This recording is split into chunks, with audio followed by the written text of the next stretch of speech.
Argentina. Vibrant, diverse, unforgettable. But a century ago, a quiet prayer here sparked a story that would spread across South America. In 1925, Elder Melvin J. Ballard dedicated South America for the preaching of the gospel and foresaw it growing from an acorn into a mighty oak. South America has flourished in a way that's just amazing. Today, millions worship in thousands of congregations, with temples rising from Buenos Aires to Bogota.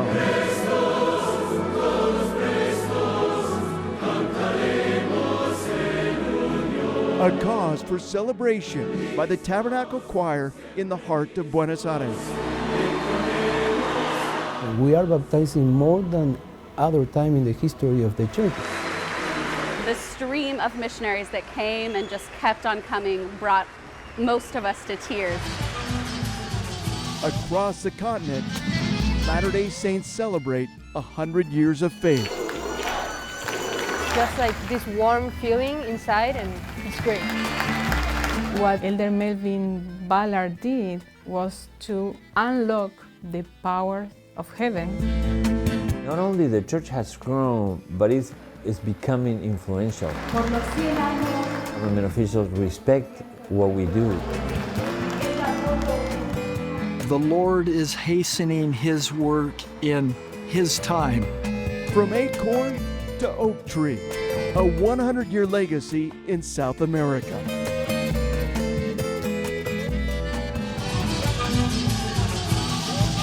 Here we are in Chile. Estamos aquí en Chile. It is so beautiful here. A time of celebration for Latter-day Saints in Chile, as Elder Gary E. Stevenson of the Quorum of the 12 Apostles visits to commemorate the 100-year anniversary of the church in South America. But Elder Stevenson's visit was also about honoring another significant part of church history. The first Latter-day Saint missionaries actually arrived long before 1925. In 1851, Parley P. Pratt of the Quorum of the 12 Apostles and his wife Phoebe came to Chile.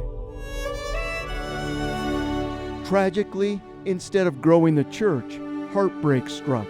The Pratts lost their son Omner just 38 days after arriving. Elder Stevenson and his wife visited the gravesite. We were just filled with the emotion that they must have had as they arrived in this country with great difficulty in the work and lost their baby son Omner.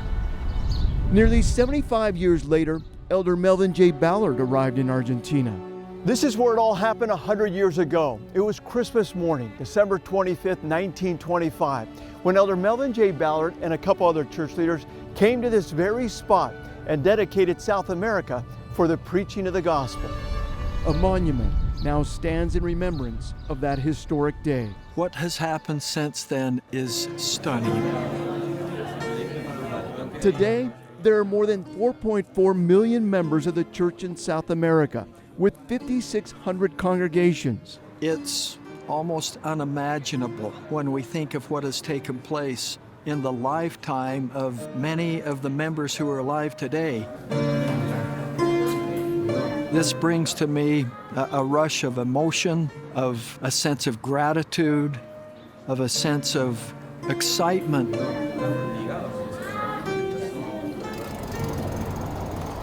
Here we are in our archive in Buenos Aires, Argentina. It's inside this room in Buenos Aires where church history comes to life. Missionaries use this kind of publications to invite the people to come together. We have shovels from the Temple of Córdoba, Mendoza. Natasha Sola Fuentes helps safeguard these collections. German families use this kind of object to take the sacraments. And church history area manager Veronica Valengre reminds us. When you learn the history, you feel gratitude. Here, you'll find original church artifacts. 1925, on Thursday, September 3rd. Including the very documents. Elder Melvin J. Ballard of the Council of the 12 had been chosen. Where Elder Ballard was assigned by President Heber J. Grant to go to Argentina to dedicate South America for the preaching of the gospel. It was the Lord that said, now is the time. And all the saints in South America prepared to receive all the blessings of the gospel. Elder Ballard's famous prophecy that the church would grow from an acorn to an oak tree didn't actually happen during the Christmas Day dedicatory prayer, but during a testimony meeting on July 4th, 1926. A special or strong spirit was felt during the testimony meeting. And that's where Elder Ballard shares his testimony and he pronounces this prophecy. And just like the prophecy, the church grew slowly at first. The first 50 years, the church didn't have much growth. Then in the 70s and 80s, everything changed. And number of members, it grows very fast, much more than all these decades before. So it happened. The prophecy happened. Yeah. Still, Veronica says those early missionaries deserve credit for their sacrifice during those difficult years. Emotions come freely as she shares one story of a mission leader and his family of 6 kids barely surviving. One Christmas, they didn't have any money for the children. I'm sorry. So to buy them a gift. That's why she's so grateful for the early leaders who never gave up. When you learn the history, you feel gratitude and appreciation for what we have now. I love them. I'm waiting to meet them again.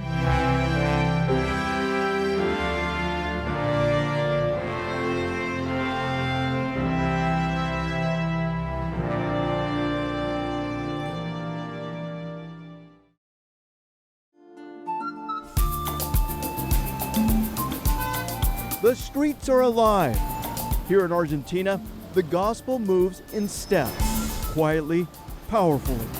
Hola. It's a perfect day Hola, ¿qué tal? for Hermana Morton from Sandy, Utah, and Hermana Perez from Bahia Blanca, Argentina, Que nos ama a cada uno de to meet and talk with people on the streets. Jesucristo vive. Es un otro testamento de él. Oréis al They are Padre part of en the el nombre de- Argentina Buenos Aires North Mission, one of 14 missions now in the country. Hola, ¿qué tal?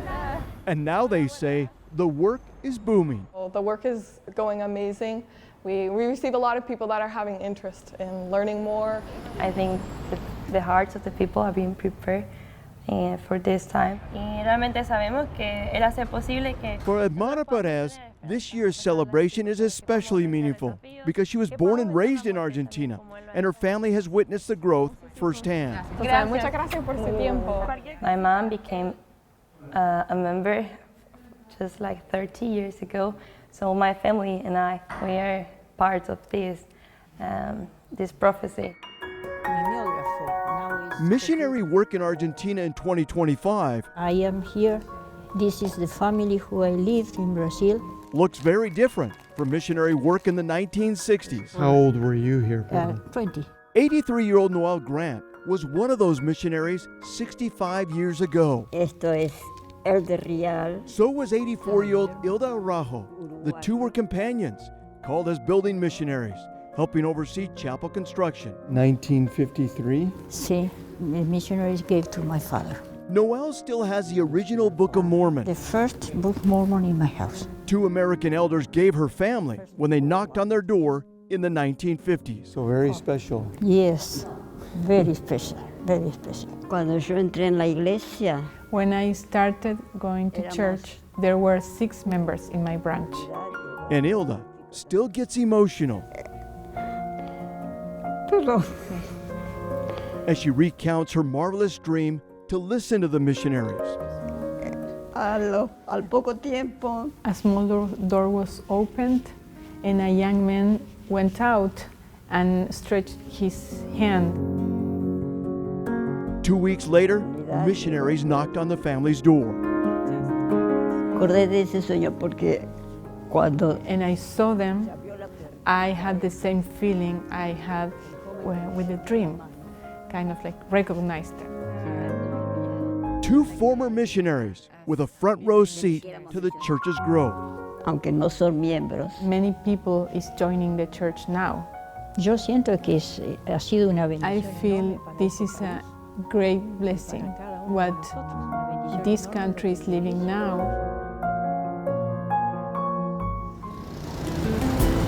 The very first temple to be dedicated in South America was in 1978 in Sao Paulo, Brazil, 53 years after Elder Ballard's dedicatory prayer. Now, 47 years later, 30 more temples have been dedicated, and more than 30 are either announced or under construction, dotting the continent. ¿Listo? ¿Preparada? Pensá que diste vuelta. At the home of Alfredo Salas in Buenos Aires, there is great joy in family time. ¿Cómo es tú? Eso, así. Elida, my wife, we have 5 kids and we have 12 grandchildren. We always say we are very blessed. Totalmente de acuerdo, estamos en la misma frecuencia. Perfecto, obispo. Alfredo is currently serving as a bishop for the second time. Cuando yo tenía 18, 19 años y salí a la misión, He's also served as a stake president, mission president, and area authority. De hecho, ya tenemos Raquel. Traveling across South America, witnessing the growth. Lo importante que son los niños en el plan de salvación. I always say that I'm a frontline witness of 55 years of these 100. When I joined the church in 1970, I was 11 years old. The church had 1 stake in Argentina. Now there are 80 stakes in Argentina alone. A las 8 empieza el concierto, pero a las 7 empieza. Alfredo is also the coordinator of the Centennial celebration in South America. And part of its festivities includes a visit from the world-renowned Tabernacle Choir. It was fantastic. And at the organ, Richard Elliott, who served a mission in Argentina with Alfredo in the early 1980s. Elder Salas was my zone leader, so I was green. I was brand new there, and he was just the best leader you could have. Who would have thought it would come full circle? Richard at the keyboard, Me parece muy bien. and Alfredo now coordinating the celebration. Back then, we would knock on doors. People wouldn't even know who we are. So now everybody knows the church, and it's incredible. That's just a great source of joy for me and satisfaction, knowing that I was a small part of that growth. Now, 40 years later, he's back, performing in the very country where he once served, reunited with a fellow missionary. It's been just a tremendous joy for me to see the growth of the church. And to me, to be coordinating the events of the Centennial, and then he being the organist of the choir, I mean, it's like, for me, it's like a miracle.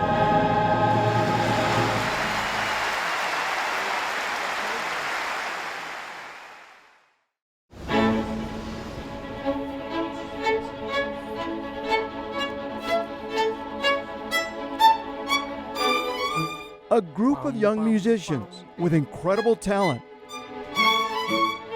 living out their dream. I'm filled with emotion. I feel very free. I can express what I'm doing, and it makes me very happy. Thanks to an interfaith humanitarian collaboration, students now have the equipment they need to succeed. Literally felt like Christmas morning for all these kids, and for us to watch that happen, it was very fun. Unbelievable, unbelievable. Amelia Bullock is with the Jewish women's organization that helped coordinate the donation. She says the impact reaches far beyond the music. Because they are coming from the 16 slums that we still have at the city of Buenos Aires. But thanks to the music, they are out of the atmosphere of the slum. Many of them are studying at the University of Arts. Algo así. The orchestra director says having their own instruments is a game changer for the youth. It's changing every aspect of the life of a young student. Kids get together at the orchestra. They make friends. For me, I was very shy, but pursuing music and being an Oscar have kind of forced me to socialize more and being connected with other people. When I got the chance to play the cello, I was like so excited. Even if it's the lowest quality, it is huge because otherwise I wouldn't be able to start learning. 3, 4, 1. Projects like this are part of a broader goal. 100 humanitarian initiatives for 100 years across Argentina, Chile, Paraguay, and Uruguay. There are a lot of needs. Jorge Romeu is the humanitarian director for the church in Argentina, Chile, Paraguay, and Uruguay. We recognize suffering and we want to react and solve that problems. And that creates strong and unique relationship with local leaders. Just across this body of water, known as the Rio de la Plata, lies Montevideo, Uruguay's capital.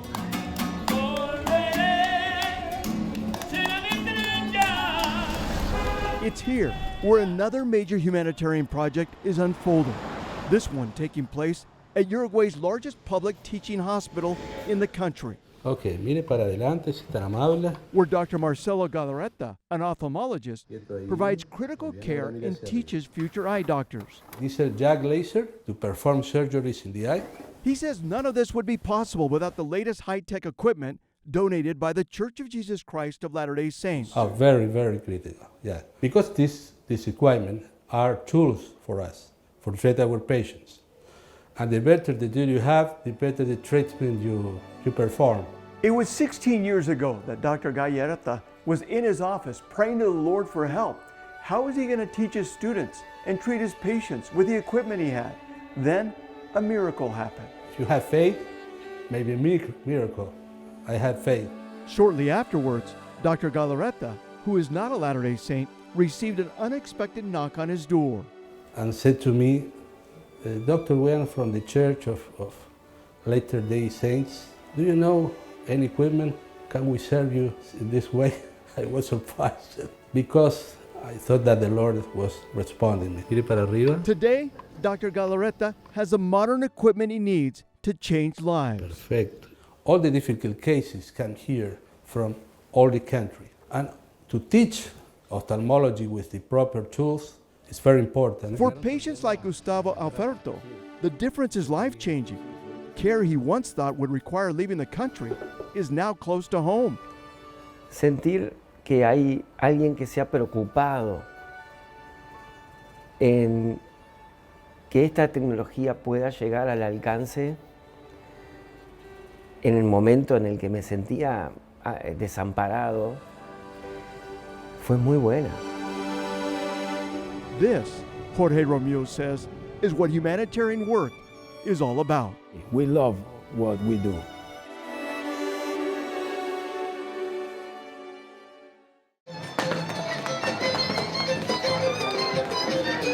It's nearly midnight at the Buenos Aires airport. And excitement fills the terminal as the Tabernacle Choir at Temple Square arrives from Salt Lake City. This marks the first time the choir has ever stepped foot in Argentina. It's nice to finally see the day happen where we land here and we're ready for this. Very excited. I'm excited to meet the people from Argentina. The choir is here to help celebrate the 100-year anniversary with 3 concerts, 2 of them held at the Movie Star Arena, where thousands filled the stands each night. Alongside famous guest artists from across Latin America. Argentina is the 5th stop on the choir's Songs of Hope World Tour. What a gift. Can anybody give a better gift than that? Elder Quintanil Cook says having the choir here is central to the celebration. There's a unity in music and faith that is very special. 340 en el coro, bueno, es increíble lo que va a pasar. And that unity was clearly reflected a todo el mundo porque esto se va a transmitir a todos lados. in the wave of local and national media coverage Y una función de gala en el Palacio de Libertad. Mira. La iglesia. that flooded the airwaves ¿Cómo fue esa experiencia? No, maravilloso, maravilloso. El movie star. upon the choir's arrival. Full-page newspaper and magazine stories also appeared. It's historic. We've never had this kind of exposure in the media. Ustedes, estos 100 años. Top government leaders in the Senate also taking notice of the church. Diálogo intercultural e interreligioso. Gracias por acompañarnos y muy buenos días. As they're recognized for their 100 years of being here, the impact they've made through humanitarian work and interfaith collaborations. Church leaders also met with the president of the country. And I can see a stronger church, more mature. Elder Eduardo Gabriel is a member of the area presidency, overseeing Argentina, Chile, Paraguay, and Uruguay. He too has lived on the front lines of the growth. It's not a moment of sowing, it's a moment of abundant harvest. We are baptizing more than other time in the history of the church in this moment.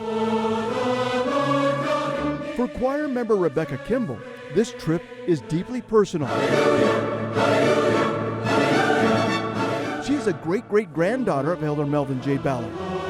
It has made me so reflective on him. Now we have millions of members of the church in South America, and to think it started with one prayer, I feel so lucky to be here. 100 years after the oak began to grow, the chorus swells. And leaders look to the next century with confidence. The work continues, and we see a remarkably bright future in front of us.